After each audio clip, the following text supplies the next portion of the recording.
நாம் ஏன் சிலுவையை சுமக்க வேண்டும்? நாம் ஏன்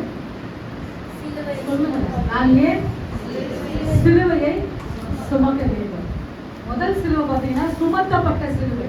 சுமத்தப்பட்ட சிலுவைனா நம்முடைய உறவினர்கள் மூலமாக, நம்முடைய உற்றார் உறவினர்கள் மூலமாக, நம்முடைய ஃப்ரெண்ட்ஸ் மூலமாக சுமத்தப்பட்ட சிலுவை. நீதான் செஞ்சு ஆகணும், யாரும் ஒருத்தர் சொல்லிட்டு போயிட்டே இருப்பாங்க.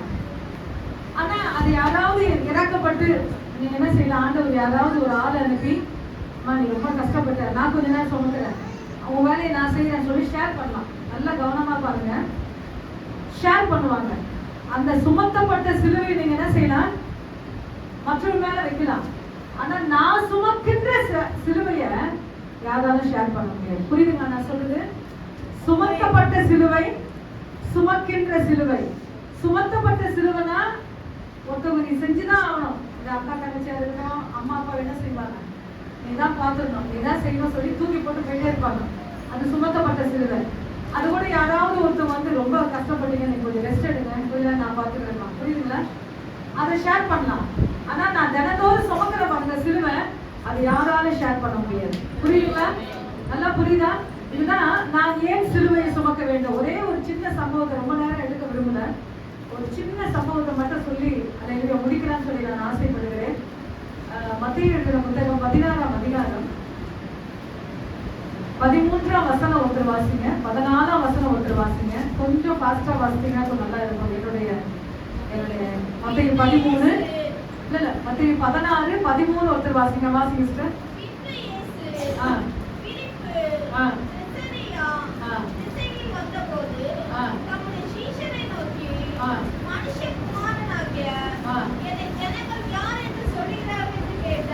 அடுத்த வசனம் சில உண்மையான யோகஸ்தானனோ என்று, சிலர் எலியா என்றோ, சிலர் எரேமியா என்றோ, அல்லது தீர்க்கதரிசிகளில் ஒருவர் என்றோ சொல்லுகிறார்கள் என்றார்கள். போதும்.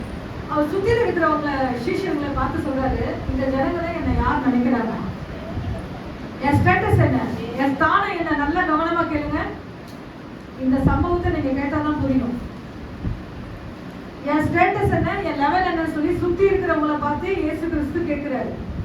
அப்போ அதுல சீஷர்கள் சொல்றாங்க, உங்க எரேமியா என்னோ, யோவான் ஸ்நானகன் என்னோ, தீர்க்கதரிசியில ஒருத்தர் என்று இவங்க எல்லாம் பேசிக்கிறாங்க சொல்றாங்க.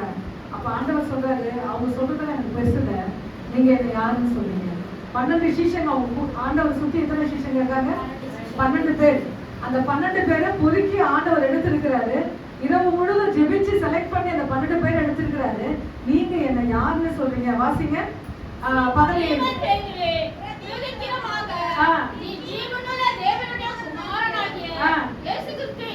போதும். பேதுரு சொல்றாரு, நீங்க வீட்டுல அந்த அந்த சப்ஜெக்ட் மட்டும், அந்த நிகழ்ச்சி மட்டும் வீட்டுல போய் வாசித்து பாருங்க. மொத்தம் எத்தனைன்னா 23 வசனம் 24 வரைக்கும் வீட்டுல போய் படிச்சு பாருங்க. அப்ப அவர் சொல்றாரு, நீ ஜீவனுள்ள தேவனுடைய குமாரனாகிய கிறிஸ்து. ஷார்ட் அண்ட் ஸ்வீட்டா அழகா சொல்லிட்டாரு. பார்த்த உடனே ஆண்டவருக்கு அப்படியே எமோஷன் ஆயிட்டாரு. என்ன ஆயிட்டாரு?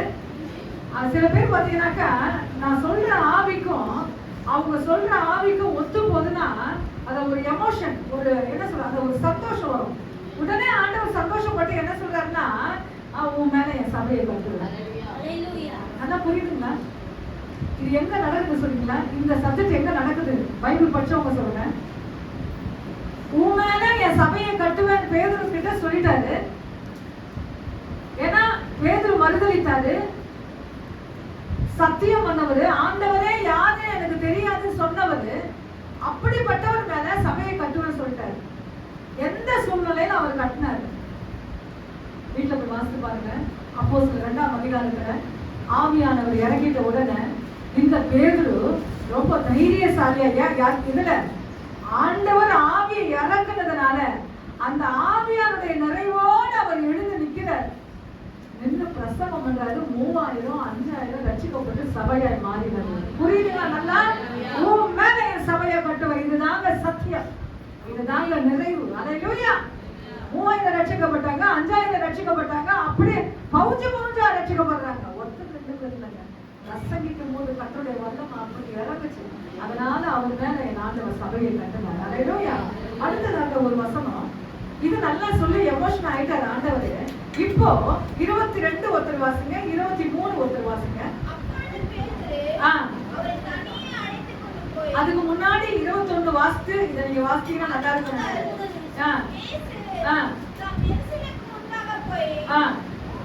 மூப்பராலும் பிரதான ஆசாரியராலும் வேத பாரகராலும் பல பாடுகள் பட்டு கொலை உண்டு என்பதை போதும். இப்ப ஆண்டவர் ஸ்டேட்டஸ் கேட்டாரு. என் ஸ்டேட்டஸ் என்னன்னு கேட்டாரு. எல்லாரும் சொல்லிட்டாங்க யோவான் ஸ்நானகன், எரேமியா, தீர்க்கதரிசின்னு. பேதுரு மட்டும் சொன்னாரு நீ ஜீவனுள்ள தேவனுடைய குமாரனாகிய கிறிஸ்து ஸ்தானத்தை சொல்லிட்டாரு. இப்போ ஆண்டவர் எங்க போய் நிக்க போறாரு? பிரதான ஆசாரியர்கிட்ட நிக்க போறாரு, வேத பாரகர்கிட்ட நிக்க போறாரு, பல பாடுகள் பட போகிறாரு, கொலை விட போகிறாரு. அங்க போய் ஆண்டவர் பேசினாரா? அண்ணா கிட்ட போய் நின்னாருங்க, காய்பா கிட்ட போய் நின்னாருங்க, பிரதான ஆசாரியர் கிட்ட போய் நின்னாருங்க. நான் வானத்திலிருந்து இறங்கி வந்த ஆண்டவர் எங்கன்னா சொன்னாரா? நல்ல வாயை திறந்து பேசணும், சத்தியம் புரியணும். ஒரு இடத்துல பேசல. எங்க பேசல? நான் பிதாவுடைய வலது பார்சத்துல இருந்தேன், நான் இன்னாலும் உனக்கு தெரியுமா சொல்லி ஒரு இடத்துல அவர் பேசல. அவர் ஸ்டேட்டஸ் மகிமைங்க. பேதுரு சொன்னார் நீ ஜீவனுள்ள தேவனுடைய குமாரனாகிய கிறிஸ்து சொன்னார்.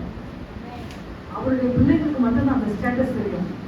ஒருத்தர்கிட்ட போய் நின்று நான் ஒரே பரான குமாரன், நான் செல்ல குமாரன், நான் வலது பாசத்துல இருக்கிறவன், வானத்திலிருந்து இறங்கின ஒரு வார்த்தை. இப்ப பேதுரு என்ன சொல்றாரு? ஆண்டவர் சொல்லிட்டாரு நான் பாடுபட போகிறேன், நான் கொலை செய்ய போகிறேன், என்ன கொலை செய்ய போறாங்கன்னு சொல்லிட்டாரு. இப்ப பேதுரு சொல்றாரு, வாசி 22. பப்ளிக்ல பேசுற என்ன பேசுற? ஆண்டவரை தனியா கூட்டிட்டு போறாரு. வாசிங்க.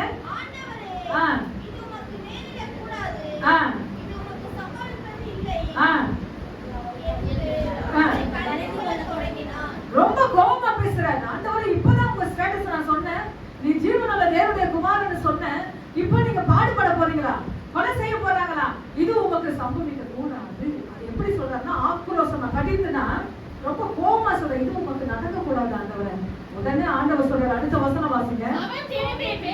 பேதுருவை பார்த்து எனக்கு பின்னாக போ சாத்தானே, சாத்தானே எனக்கு இடரலா இருக்கிறாய், தேவனுக்கு ஏற்றவைகளை சிந்தியாமல் மனுஷர்களுக்கு ஏற்றவளை சிந்திக்கிறார்.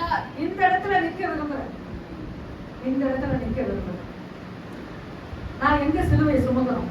நான் ஒண்ணு சொன்னேன், நான் சிலுவையை சுமக்கணும். ஏன் சுமக்கணும் சொல்லிட்டேன். ஒண்ணு சுமத்தப்பட்ட சிலுவை, சுமக்கின்ற சிலுவை சொன்னேன். இந்த இடத்துல நிக்கிறேன். ஆவியில சுமக்கணுமா, ஆத்மாவில சுமக்கணுமா, சரீரத்துல சுமக்கணுமா? சூப்பர். இங்க சொல்ற ஆண்டவர் மனுஷனுக்கு ஏற்றவளை சிந்தியாமல், தேவனுக்கு ஏற்றவளை சிந்தியாமல் மனுஷனுக்கு ஏற்றவளை சிந்திக்கிறார். அப்ப எங்க மாற்றம் உண்டாகணும்? சிந்தை. மனுஷன் எல்லாம் உள்ள ஒரு மனுஷன் சொல்லிட்டு பாருங்க, நீ நல்லா ஜோம் பண்ண, நீ பைபிள் வாசிக்கல, எங்க அங்க மாற்றங்கள் உண்டாகணும். வெளியே இல்ல.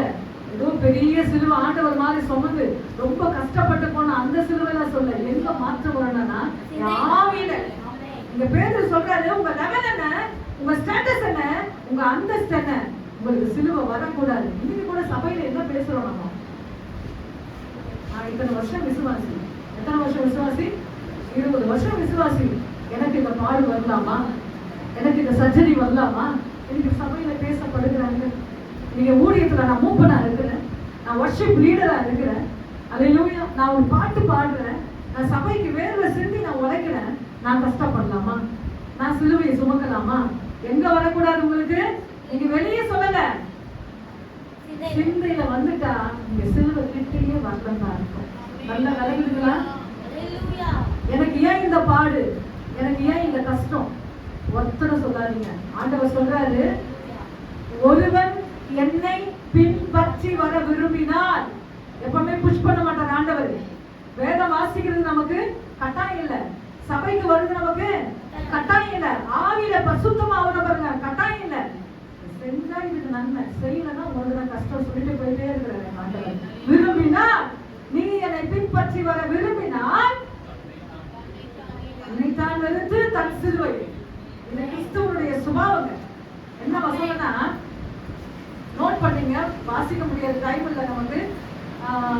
தன்னைத்தான் வெறுத்து தன் சிலுவையை அவன் சுமக்கணும். 24 மத்தேயு 16:24. ஒரு கிறிஸ்தவனுடைய சுபாவம், ஒரு சீஷனுடைய சுபாவம், தன்னைத்தான் வெறுத்து தன் சிலுவையை அவன் சுமந்து கொண்டு போக வேண்டும்.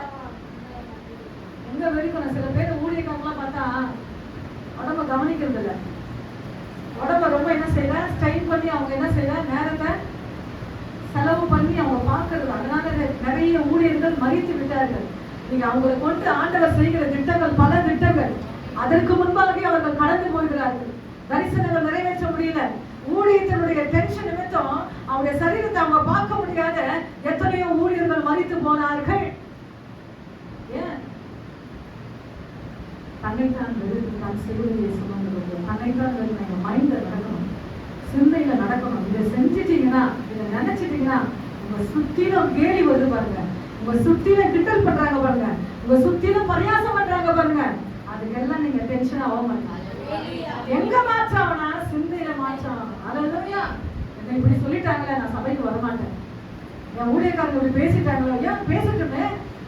ஏங்க ஆண்டவரை விடவா நம்ம சுமக்கணும், கர்த்தரை விடவா நம்ம சுமக்கணும்? ஒரு வார்த்தை சொன்னா நம்மளால தாங்க முடியல.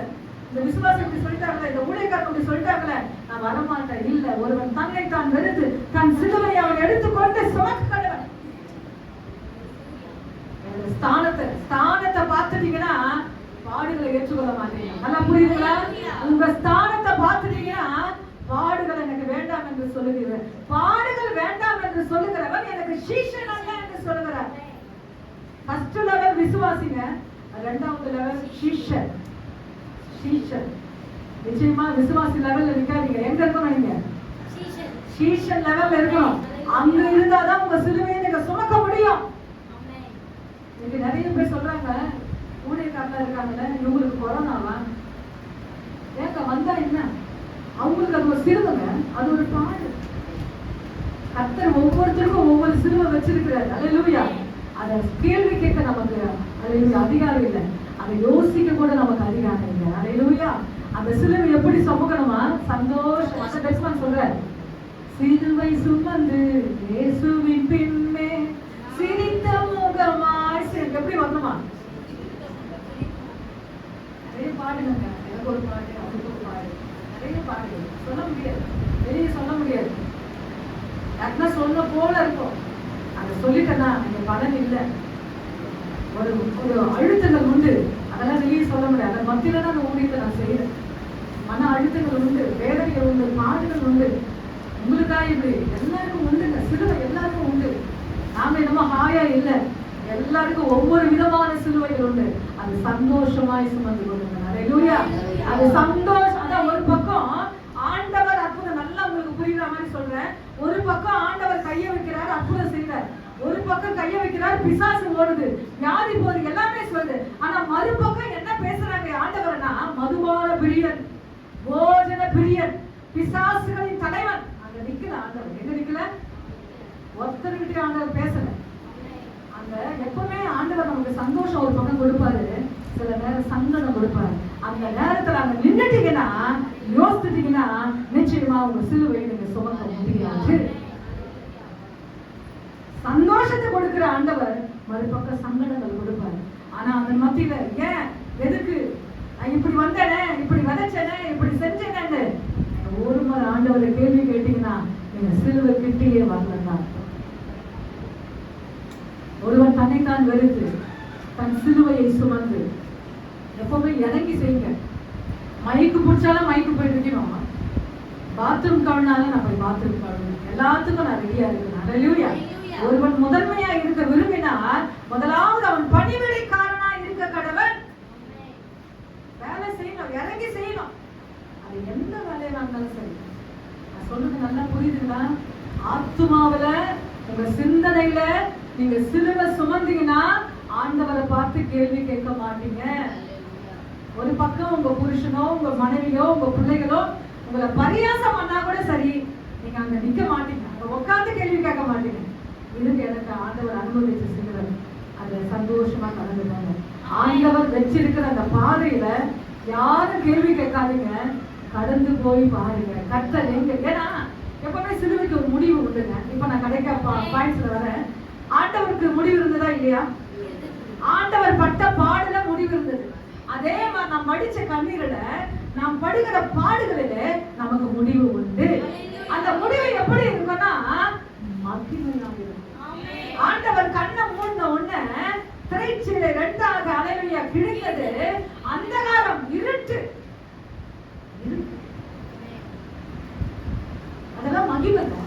இந்த உலகம் பார்க்கிற அளவுக்கு, வியந்து பார்க்கிற அளவுக்கு அலைவழியா அப்படிப்பட்ட ஒரு மகிமையான காரியங்கள் ஆண்டவருக்கு மட்டும் இல்ல, அவருடைய பாடுகளை துக்கங்களை சுமக்கிற உங்களுக்கும் எனக்கும் அந்த மகிமை சொந்தமாகிறது.